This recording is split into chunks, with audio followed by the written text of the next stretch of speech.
If you saw the latest Deadpool 2 trailer, you probably noticed a whole lot of new faces. The most awesome / brutally disfigured face is undoubtedly Cable.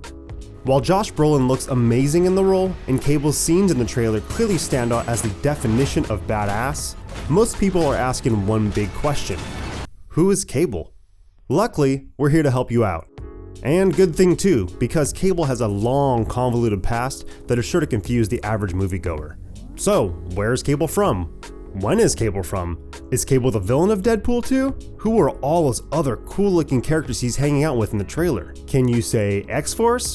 What? Wait, what is X-Force? Huh? We're getting a bit too deep in the weeds here, so let's rewind and get back to the big question at hand. Who is Cable? Nathan Summers, or Nathan Christopher Charles Summers if you want to get technical, is a mutant from the future, kind of. He stands at an imposing 6'8" and weighs in at about 350 pounds of pure metal and muscle. We'll get to the metal part in just a bit, sit tight. Cable is the son of Scott Summers and Jean Grey. Well, kind of. Mr. Sinister, a classic X-Men villain, engineered the birth of Nathan Summers by creating a clone of Jean Grey named Madeline Pryor, who Scott Summers, aka Cyclops, originally unaware of Madeline's true origin, fell in love with. They then had a child together and named him Nathan. The name Nathan actually came from an implanted suggestion within Madeline put there by none other than Mr. Sinister himself. Christopher came from Scott's father's name, and Charles comes from Scott's father figure, Charles Xavier, aka Professor X. The reason for Sinister engineering this pairing and ultimately the birth of Cable was that he realized the incredible power that the child will possess, and that power would help him take down his ultimate foe, Apocalypse. Okay, and here's where it gets even weirder. Madeline Pryor originally drew her memories and personality traits from the death of Jean Grey via the Phoenix Force, and this basically allowed Madeline to take the place of Jean Grey for Scott. Eventually, Madeline and Scott got married and had Nathan, but soon after, the original Jean Grey returned, and Cyclops just straight up leaves his wife and child behind for his one true original love. A pretty terrible parenting move by any standard.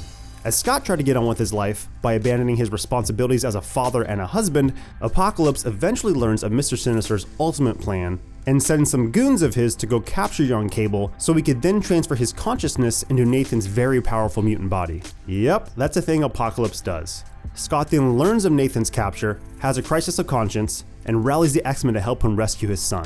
After young Nathan is rescued, it quickly becomes apparent that Apocalypse did something horrible to him. He infected young Cable with a techno-organic virus, which is well beyond the resources of the X-Men at the time. That is, until a woman from 2,000 years in the future from Earth 4935 appears before Cyclops and says that she can save Nathan if he would just let her take the child. Scott agrees, and Nathan is taken under the care of a group called the Clan Ascani. There in this alternate future, the Ascani decide to clone Nathan and transfer his consciousness to the newly cloned body, hopefully without transferring the virus along with him. But of course, before they could complete the process, another one of Apocalypse's goons shows up again and tries to capture Nathan.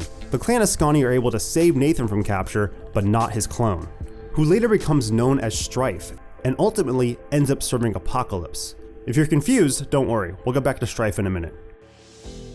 Nathan was once again able to avoid Apocalypse's grasp, largely due to the efforts of Jean Grey and Scott Summers. So how are Scott and Jean in this alternate future timeline? Glad you asked. Well, before the most recent kidnapping attempt took place, one of the Clan Ascani named Mother Ascani brought Jean and Scott to her future by placing their consciousnesses into bodies from that timeline. Yeah, I know this is super confusing, but just sit tight.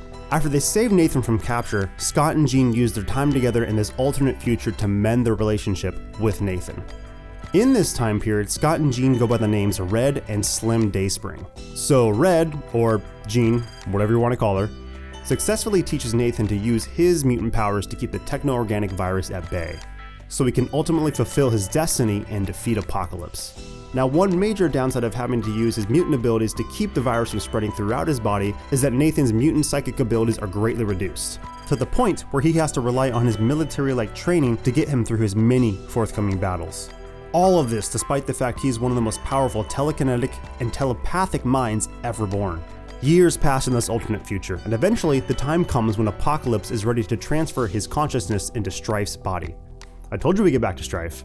But before the process can be completed, Red, SLYM, and Nathan show up to defeat Apocalypse. and as a result, the consciousnesses of both Jean and Scott return to the rightful timeline.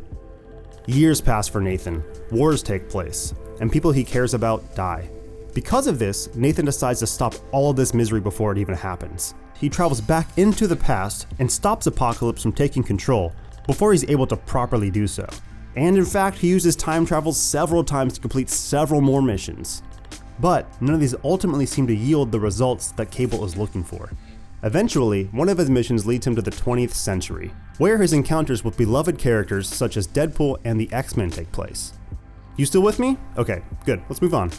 That brings us to the now of Deadpool 2. We assume Cable is coming from the future to right the wrongs of his timeline in a similar way he's attempted to do in the comics. So, now that we all know the major touchstones of Cable's past, let's answer some questions brought up way in the beginning of this video.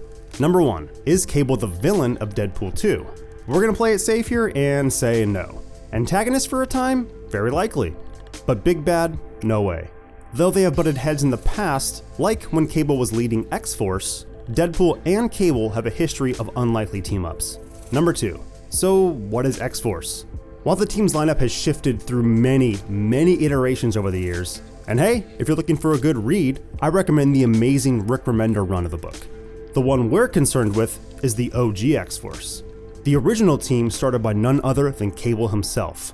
X-Force was originally formed out of the remains of the New Mutants, another mutant supergroup. X-Force kind of serves as a black ops group of sorts. Their general philosophy is get them before they get you. Basically, they take out targets before they become a fully realized threat. Number 3, that leaves us with our final question. Who are all these cool looking characters in the Deadpool 2 trailer? And how do they relate to Cable? Essentially what we're seeing here is a proto version of the X-Force. We even get an original member like Domino thrown into the mix, along with some other mega 90s characters like Shatterstar. We'll save going into depth on the whole X-Force lineup for another video. Anyways, long story short, Cable's backstory is one big head trip of a mess, but a fun one at that. Honestly, it's crazy to see that this character is done so well in these trailers, and we can't wait to see how Deadpool and his friends deal with such an intense character thrown into the mix. For more on Deadpool, X-Force, and of course Cable, keep it locked to Fandom.